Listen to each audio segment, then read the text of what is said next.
మహాత్మా గాంధీ అంటే తెలియని వారే ఉండరు.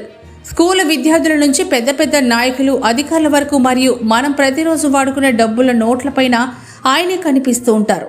అలాంటి ఈ నేపథ్యంలో మంగళవారం మహాత్మా గాంధీ 77వ వర్ధంతి సందర్భంగా నెల్లూరు జిల్లా ఉదయగిరి మండలంలో ఏ నాయకులు కానీ ఏ అధికారులు కానీ ఆయన చిత్రపటానికి కనీసం నివాళులర్పించిన దాఖలాలే లేకుండా పోయింది.